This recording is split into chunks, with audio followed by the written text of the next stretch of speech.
Hey, what's up, everybody? Welcome to another episode of Try Hack Me Live. So, welcome to the Sean Woleslagle Cybersecurity channel. If this is your first time here, here we just talk about cybersecurity and hacking and technology and all the sorts of geeky, techie stuff that you can imagine. So, yeah, thanks for hopping in and joining me today. I'll be going over to my browser window here in just a second. Just wanted to start off with a brief introduction, say hello, thanks for hopping in, and the chat's going to be live, so feel free to drop some comments in the chat. Here we go. All right. Chat is ready to display messages. All right. Well, thanks everybody for joining in. Here we go. So today's topic is going to be around cybersecurity careers. So yesterday we talked a bit about what different cybersecurity career paths there are and what is really helpful to go down. So like a SOC analyst, we went through the security analyst, security engineer, penetration tester, somebody who's a red teamer, and how these things kind of weave in the real world into what you're going to be doing for your career. And depending on how large of an organization you work for, that's going to really determine what your actual goals are in your career. So even though you might apply to jobs that you're going to be a security engineer, you might find yourself doing a little bit of that analyst role, and you might find yourself doing a little bit of that pen testing role, even in some cases, if you're working for a smaller organization. But that said, you're going to find yourself kind of teetering that line. So yeah, let's go ahead and dive into this a little bit here. So defensive security intro. All right, so we're going to talk about defensive security today. And in the previous room, we learned about offensive security, which we haven't done that one yet. So I'm kind of going out of order here, so sorry about that. But which aims to identify and exploit system vulnerabilities to enhance security measures. This includes exploiting software bugs, leveraging insecure setups, and taking advantage of unenforced access control policies, among other strategies. Red teams and penetration testers specialize in these offensive techniques. But that's not the point of what we're doing today. We're doing defensive because that's what a lot of the jobs are. A lot of the jobs that you're going to be applying to are going to be on the defensive side. So I would recommend at least getting familiarized with this, even if your aspirations are to go ahead and be a hacker, ethical hacker, right? You want to probably at least know how to defend systems. But on the same side of that, if you are a red teamer, or if you are a pen tester, you know how to break into systems. So obviously, if you know how to break into systems, you probably know how to defend it. So sometimes offense is the best defense in a way. So, I mean, both sides can be really useful. All right, so in this room, we're going to examine the counterpart. Defensive security is concerned with two main tasks: preventing intrusions from occurring and detecting intrusions when they occur and responding properly. Blue teams are part of the defensive security landscape. That's correct. Some of the tasks that are related to defensive security include user cybersecurity awareness. Training users about cybersecurity helps protect against attacks targeting their systems. Yep. Updating and patching systems. Yep, absolutely. Setting up preventative security devices. Yeah, and also I skipped over documenting, but yeah, documenting. Oh my goodness. Let me just talk about this for a second, because this is an understatement. Documenting your work and taking good notes is probably one of the most essential things that you can do in this career field. If you don't take good notes and you don't document, God forbid you get into a car accident or something crazy happens to you, the person who is going to be doing your job, then they can't do it. They're going to be like lost. They don't know what to do. It's also useful if you have a team to be able to go ahead and let them know what you're working on in case they have to fill in for you, like a day that you're sick or something, or you take a vacation. Having that documentation in place is crucial. So definitely get good at documenting. Cannot stress that enough. Documentation is so important. At my last role, that's what I did a lot of. I was kind of the technical writer, which is the quote unquote role. Like that's kind of what it's called. It's the title, but technical writer for my last team. So yeah, continuing on here, setting up preventative security devices, firewall and intrusion prevention systems are critical components of preventative security. Firewalls control what network traffic can go inside and what can leave the system or network. IPS blocks any network traffic that matches present rules and attack signatures. Yep. Setting up logging and monitoring devices. Yes. Let's take a second here. So, logging and monitoring devices. Not to get ahead of ourselves, but Splunk is massive. If you don't take anything else away from this room as we dive into this, please take a moment and Google Splunk if you don't know what it is. It's essential for cybersecurity now. If you have never played around with Splunk, I'm pretty sure you can go on their website and sign up for a free account. I might be wrong on that. Please don't quote me. But you can at least get on something and do labs with Splunk. I know that much. So I will try to find that, and I'll post about it on my X. I'll post about it in my YouTube comments section, and basically just let you guys know, follow up on that one, on how to get better at Splunk. But it's definitely essential. Highly, highly, highly recommend that you get good at Splunk and logging and reading logs.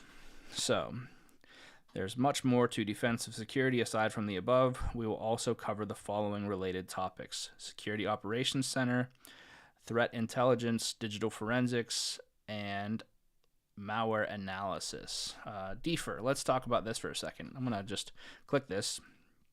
Let's see if it gives us any more here. Okay, that's just a room, it looks like. But digital forensics and incident response, you're going to spend a decent amount of your time doing incident response, depending on what role you get into.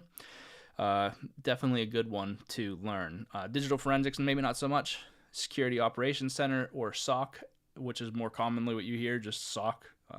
By the way, if you're new to cybersecurity, welcome to the world of acronym land, because we are pretty famous for acronyms.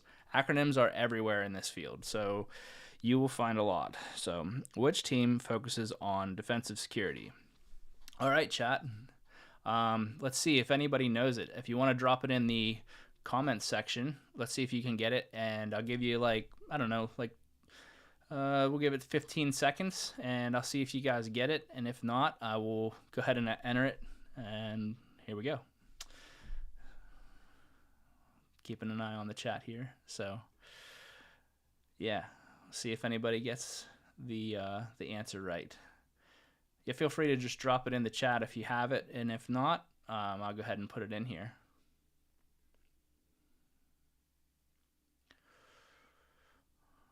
All right, well, I will go ahead and put it in, and the answer is blue team. The blue team focuses on defensive security. So, all right. Let's see. I'm never going to get this, by the way, because I'm only doing this Monday through Saturday. I take Sundays off. I'm Catholic, and so I take my Sundays off to just relax with my family. So that's what I'm going to be doing. So you're never going to see that get up to anywhere past probably 6. So, all right. Anyway, let's get moving on here. So, Security Operations Center. A SOC is a team of cybersecurity professionals that monitors the network and its systems to detect malicious cybersecurity events. Some of the main areas of interest for a SOC are vulnerabilities. Whenever a system vulnerability weakness is discovered, it is essential to fix it by installing a proper update or patch. When a fix is unavailable, the necessary measures should be taken to prevent an attacker from exploiting it. Although remediating vulnerabilities is vital to a SOC, it is not necessarily assigned to them. Policy violations. A security policy is a set of rules required to protect the network and systems. For example, it might be a policy violation if users upload confidential company data to an online storage service. Yeah, so you definitely want to make sure you focus on good policy establishment, depending on whatever role you get into as a security engineer, say a GRC analyst. GRC stands for governance, risk, and compliance. And so you might find yourself doing a lot of that. You might want to just make sure that if you do even a little bit, you should probably get familiar with GRC, because things like ISO 27001, NIST 800-171, these controls are super essential to maintaining good security posture in an organization. I realize I'm probably getting a little bit ahead of myself here, but just know those things are basically, they're kind of your fence, so to speak. It kind of sets the boundaries for your employees to follow, to make sure that their security, that they know what to do and what not to do, essentially. Unauthorized activity: consider the case where a user's login name and password are stolen and the attacker uses them to log into the network. A SOC must detect and block such an event as soon as possible before further damage is done. Yeah, this is going to be a lot of, like, the SOC rule is going to be preventing people from getting in, and network intrusions as well. No matter how good your security is, there is always a chance for an intrusion. An intrusion can occur when a user clicks on a malicious link or when an attacker exploits a public server. Either way, when an intrusion occurs, we must detect it as soon as possible to prevent further damage.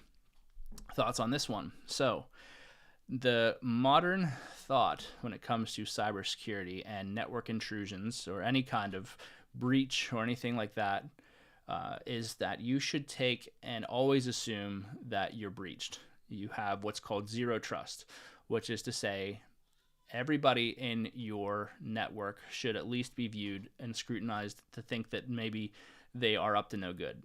It doesn't mean that you shouldn't trust your employees and that you shouldn't just, like, be friendly towards people. But as a cybersecurity professional, it is our job to always be a little bit paranoid and always kind of try to make sure that everything is what it should be, even when it doesn't seem like it is.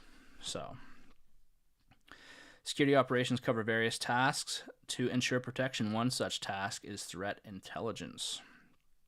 Threat intelligence: in this context, intelligence refers to information you gather about actual and potential enemies. A threat is any action that can disrupt or adversely affect a system. See, I got a question in the chat here from Little Bit of Sunshine. What have you defended in your past jobs or companies? Yeah, that's a great question. So for me, the things that I have been securing in my life have been mainly focused around cloud the last couple years. So I did a lot of AWS security, basically doing architecture reviews, and I'm sure eventually we'll get into that a little bit here.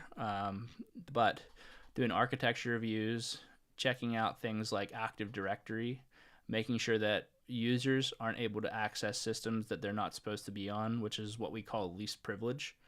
And so if you have, like, let's say you hired an administrator and they had access to everything at one point and they no longer need access to everything, I was the guy who would make sure that they would get the access that they needed specifically, and then they would have things kind of stripped down, and that's called IAM, or Identity and Access Management. So IAM security is huge, as you can likely imagine. So I did a lot of IAM security, I did a lot of cloud security, and data security as well. So thanks for the question. Really appreciate that. Little Bit of Sunshine. Thank you. All right. So threat intelligence: adversaries might seek to steal customer data from a mobile operator. However, other adversaries are interested in halting the production in a petroleum refinery. Some adversaries are nation-state cyber army working for political reasons and a ransomware group acting for financial purposes. Based on the company, we can expect adversaries. Intelligence needs data. Data has to be collected, processed, and analyzed. Data is collected from local sources, such as network logs, and public sources such as forums. Data processing arranges it into a format suitable for analysis. The analysis phase seeks to find more information about the attackers and their motives. Moreover, it aims to create a list of recommendations and actionable steps. Learning about your adversaries lets you know their tactics, techniques, and procedures. As a result of threat intelligence, we identify the threat actor or adversary and predict their activity. Consequently, we can mitigate their risks, mitigate their attacks, and prepare a response strategy. And digital forensics, I'm not going to read all this, but digital forensics, my take on it is basically taking a look at if somebody gets into something and, like, let's say there's a crime that is committed on a system, you're going to be that person that's going through that and making sure that you can collect any evidence and get that for whoever's going to review that, whether this is like a legal system or if it's part of an organization where you have to actually get in there and prove that something was actually done. So this is a huge need. There's a huge need for this, but it is kind of a niche thing. So if you do it, I don't know how many jobs are out there for it currently, but it is definitely something to think about if you want to get into it. I would say a lot of your time is going to be spent working in some pretty crazy things, as you can probably imagine. But other things, because it's crime, right? So crime it takes special kind of people to be able to like get in there and actually see the things that happen. I'm sure you kind of understand what like content moderators do, that kind of thing. So certainly a very special person to be able to do this line of work, and I give mad props to anybody who is in digital forensics, because you guys are doing the Lord's work whenever you're doing that. Thank you for doing that. Okay, incident response. An incident usually refers to a data breach or cyber attack. However, in some cases it can be something less critical, such as misconfiguration, an intrusion attempt, or a policy violation. Examples of a cyber attack include an attacker making our network or systems inaccessible, defacing, changing the public website, and data breach, stealing company data. Okay, so incident response, like I was saying earlier, this is going to be a lot of what you do. Most cybersecurity roles is incident response. You basically sit on a dashboard and you're going to go ahead and look for what's happening, and then you're going to respond to it, right? So at my last employer, we used Microsoft Defender for endpoint, and we would go in there and we would check things out and make sure that things weren't looking, weird, so to speak. And if it was, we would kind of raise a flag. Also, too, if you get a call to your service desk or your help desk, whatever you call it, and they tell you, hey, so-and-so got, they think they have malware on their machine, or their machine's acting kind of funny. And when I say machine, I'm talking about computer, or it could be a phone. A machine is like anything like that, right? So if they have these things on their machine, or they think they do, then that's also incident response. You're going to reach out to them and you're going to say, hey, what's going on? How can I fix your issue? Let me make sure that everything's clean and everything's good. In some cases, things are so bad that you have to segment your network, segment your user away from the network, so that way your risk doesn't spread. And yeah, so basically right here it says containment, eradication, and recovery. Yeah, let's talk about these actually. Preparation, detection, and analysis, containment, eradication, and recovery, and post-incident activity. So you go ahead and have your team ready all the time. You need to make sure your team's ready to go. You need to make sure that you can detect and analyze. So like I said, with my previous employer, we had Microsoft Defender for endpoint, and we would be able to detect and analyze anything that was going on. And then we would have the containment, eradication, and recovery step, which would be to actually segment that machine from the network, segment the user from the network, and then go in and make sure that everything is good. And in the meantime, maybe there's other people on the team that are trying to make sure that it's not whatever it was on their machine, malware, is not spreading through the network, right? Like a worm would be really bad. And then post-incident activity, you make sure that everything is successfully recovered. A report is produced. A report is essential for leadership. Know this. when you do these types of things, you're going to have to write down what happened and what was done to fix it and how it can be prevented in the future. That's going to be super important for your management and your leadership as you do your career. Okay, so this chart right here, I'm going to just leave on the screen. If you want to screenshot this and put it in your notes somewhere or anything like that, I'll take my mouse out of the way here. That is super, super important. This is basically what you live by when it comes to incident response. So it's useful for an interview. If you get asked, what are the steps for incident response? There you go. Now you have them.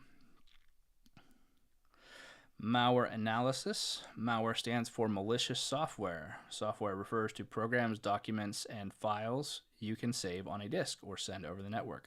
Malware includes many types, such as a virus, which is a piece of code that is part of a program that attaches itself to a program, designed to spread from one computer to another and work by altering, overwriting, and deleting files once it infects a computer.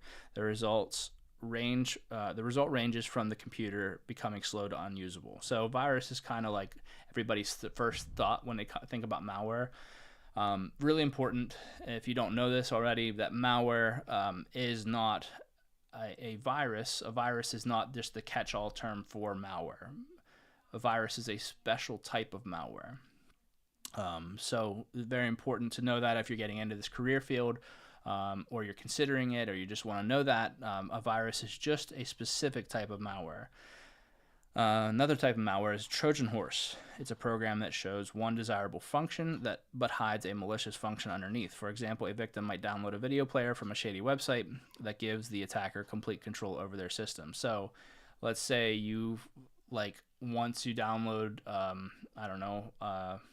whatever. You want to try to, get a movie online or something, and you pirate it, which you shouldn't do. But if you do that and you do that, basically you're going to download that, and then it might end up having, some type of Trojan horse attached to it.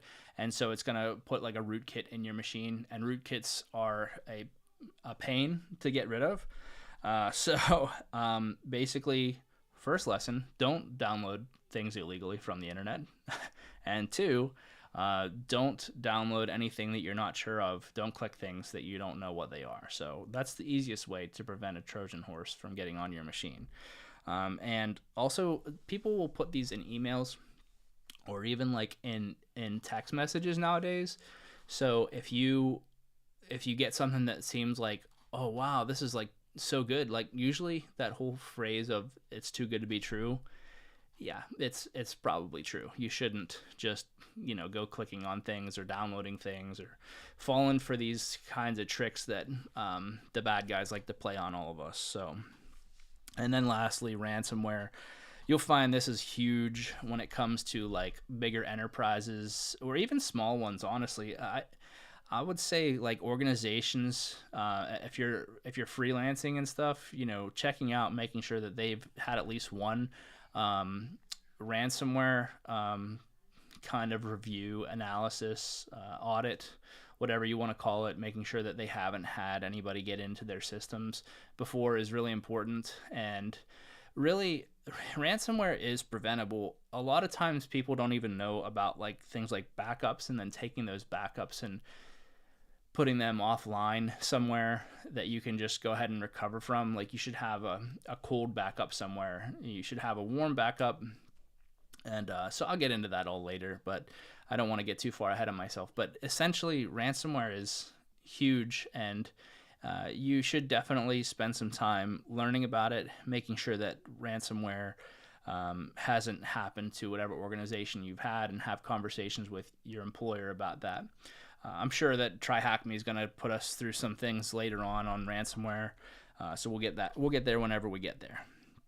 Okay, so malware analysis aims to learn about such malicious programs using various means. Static analysis works by inspecting the malicious program without running it.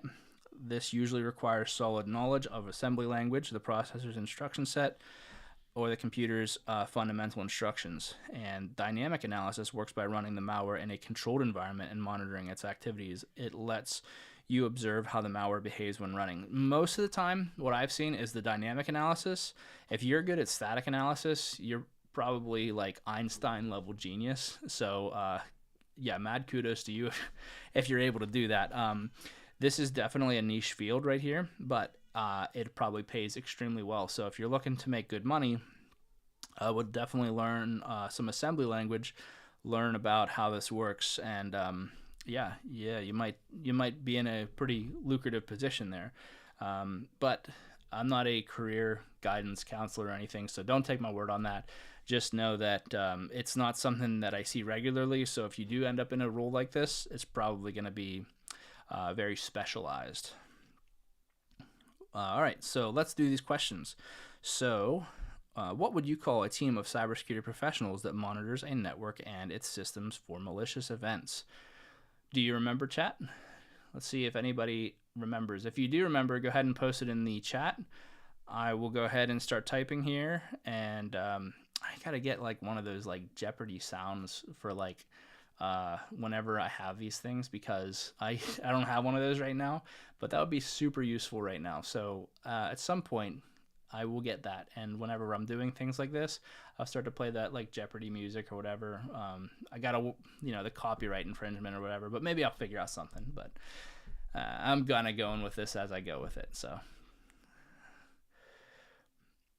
all right, so let's just put it in here. The answer is Security Operations Center, if I can spell it correctly. Hey, look at that. What does DFIR stand for? Does anybody in the chat know? All right, let's see. Again, I gotta get the the music here. That way it makes it a little bit more fun for you all whenever you're waiting, not just sitting here watching my my face here and waiting for me to give the response. But the answer is digital, if I can spell it. Maybe I didn't spell it right. Forensics incident wait, no.